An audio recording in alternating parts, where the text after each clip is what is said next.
Hey everybody, my name's Dakota. My mom runs Grooming Pet Salon, and today we're doing a video on how to do nails. I hope you enjoy and learn something, because I know there's lots of furry friends out there that need their nails done while this COVID-19 business is going on. I love having mom at home, but man, I hope this gets over soon. I miss nap time. So let's talk tools first. Nail clippers. There's a smaller version, scissor style, a nail clipper that you can use. This one has a little bit of an angle to it, but doesn't matter if that angle's there or not. The larger pair I use from cats to large dogs, so I'm comfortable using them on any size. There's also a guillotine style nail clipper, which isn't my favorite, but might be your only option. The next thing is a Dremel. We use these to help file the nails down a little further. There's a couple different styles. This is just a smaller version of that, a little less powerful. You may want to use your at-home pedicure filer that you use on your feet. A nail file is a good option if you don't have any of the electronic ones, if your pets are really good. Even look in your cabinet and see what you have. A small nail file like this out of your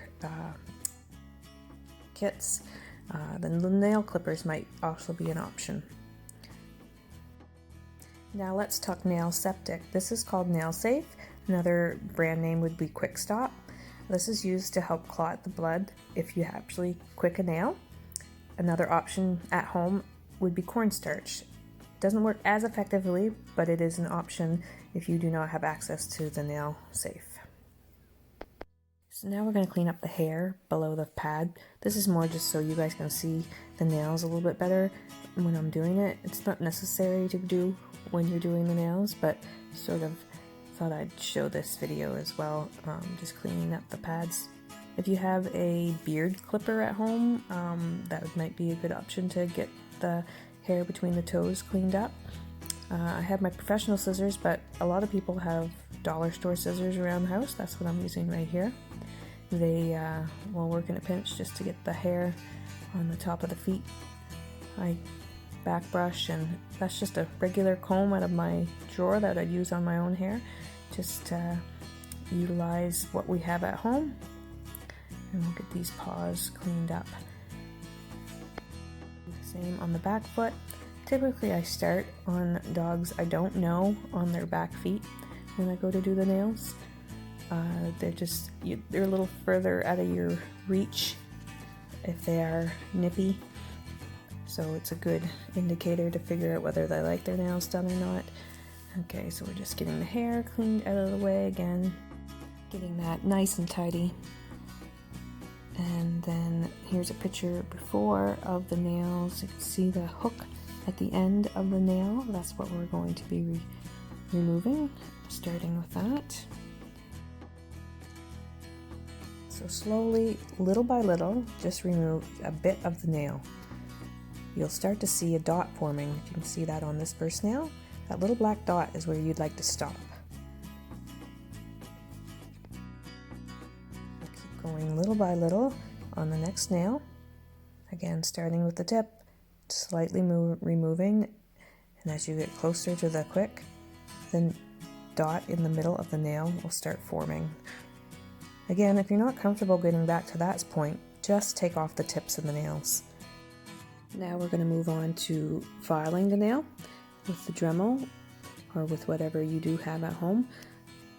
Again, we got two style Dremels and a nail file. So if you just have a nail file, just take it around the edges and get the sharp ends off of your pet's nails. You're not going to get too far back with just the file, so this is why I do move on to the Dremel. I can get a lot closer to the quick without worrying about quicking the dog, but you can, just like with nail clipping, take the Dremel and go back too far. So that's why I try to stick to around the edges. When I've already seen the dot, I just try to stick to the outside edges. Moving on to the front. Now if you don't want to go and clip the nails first, you can just go straight in with the Dremel. Some dogs that don't like the nail clipper will take to a Dremel better. They don't like that snap of the clippers. So just putting a little bit of pressure. If you can see how I'm holding my thumb to stabilize the Dremel, You don't want it bouncing around too much, so I put my thumb on the pad, or my other thumb is what I'm kind of doing it there, just to stabilize it and go out and around the edge. You don't have to put too much pressure. If you have a good Dremel and it's got a lot of power, it'll do the work for you.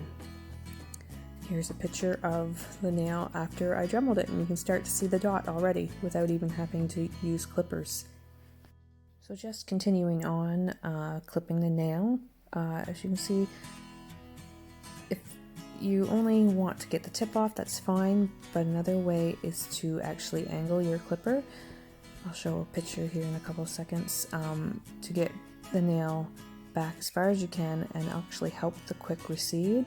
Here's a picture of a typical angle that most people would do, just taking the tip off. And the second picture here shows how if you angle it around the quick, you can actually help the quick recede more.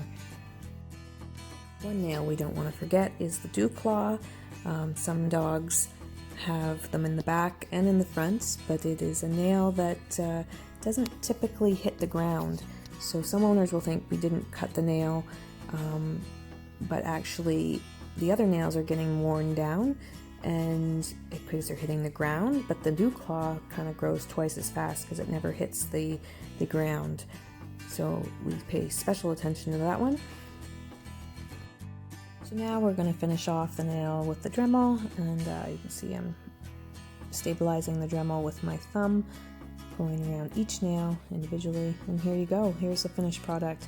Nice, neat nails that are no longer ticking on the floor, and properly trimmed nails allow your pet to walk properly and slide less on the floor. Thanks, Dakota, for being such a good girl.